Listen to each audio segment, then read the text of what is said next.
je vous propose aujourd'hui de réaliser un petit cadre photo que vous allez pouvoir notamment réaliser avec vos enfants, petits-enfants. Je trouve que c'est un projet vraiment idéal à faire avec eux, facile et vraiment efficace. Ou alors ça peut être une belle idée de cadeau pour une personne à qui vous souhaitez faire plaisir, ou bien entendu une idée de déco. Alors c'est parti, vous choisissez tout d'abord le cadre que vous souhaitez. Bien entendu, il va falloir découper un fond. Alors moi j'ai pris du blanc à la taille de votre cadre. Il va vous falloir aussi du papier à motif, mais également du papier uni.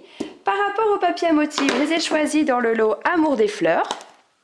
Et là du papier uni, Ardoise bourgeoise. Votre photo, alors pour ma part il s'agit d'une photo de ma fille afin de décorer sa chambre. Donc je vais positionner ma photo, faire une petite marque dans les angles. C'est surtout un repère pour moi pour pouvoir travailler ensuite mon fond. À partir de là, il va falloir aussi prendre une règle. Et là, je vais simplement tracer la diagonale à l'aide d'un crayon effaçable. Donc tout en légèreté, nous allons tracer la diagonale. Ensuite, vous allez choisir votre repère, ça va être en fonction de la perforatrice. Moi, j'ai choisi de prendre la perforatrice fleur qui est idéale avec ma photo. Enfin, moi, c'est ce que je trouvais en tout cas. Un petit repère de 2 cm de part et d'autre. En haut et en bas, afin de pouvoir tracer quelque chose d'assez droit. Hein.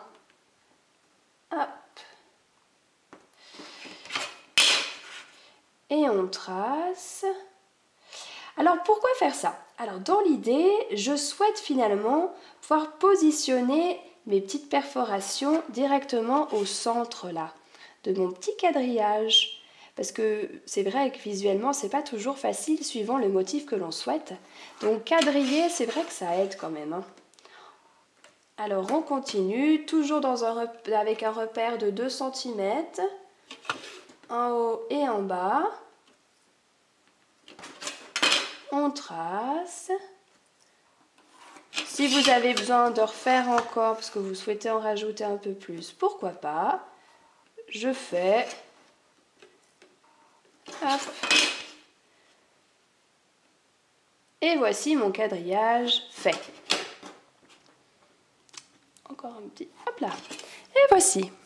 À présent, nous allons pouvoir donc perforer toutes les petites fleurs. Moi, pour gagner du temps, j'ai déjà tout fait dans mes papiers à motif ou unis. Et à présent, on reprend sa photo que l'on positionne et on va pouvoir glisser toutes nos petites fleurs juste dessous. N'hésitez pas à vraiment les mettre dessous pour les faire sortir qu'une petite partie.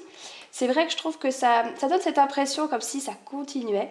Et ça, j'aime beaucoup. Pareil, on peut sortir du cadre, c'est pas grave, quand on aura fini de coller, on coupera avec notre petite paire de ciseaux. On continue de cette façon afin de glisser toutes nos petites fleurs et de créer une ligne et ne pas hésiter à intervertir les couleurs pour pouvoir apporter un rythme à votre fond.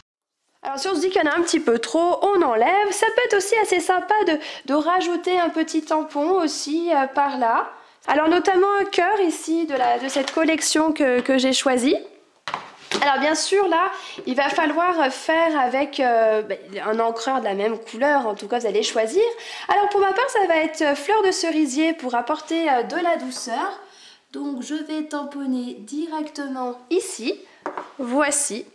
Et après, alors ça peut être aussi bien de pouvoir personnaliser votre cadre avec des petits strass ou un petit texte. Et ensuite, votre cadre est maintenant terminé. Je vous souhaite une belle journée et à très bientôt sur les vidéos de Katia Néziris.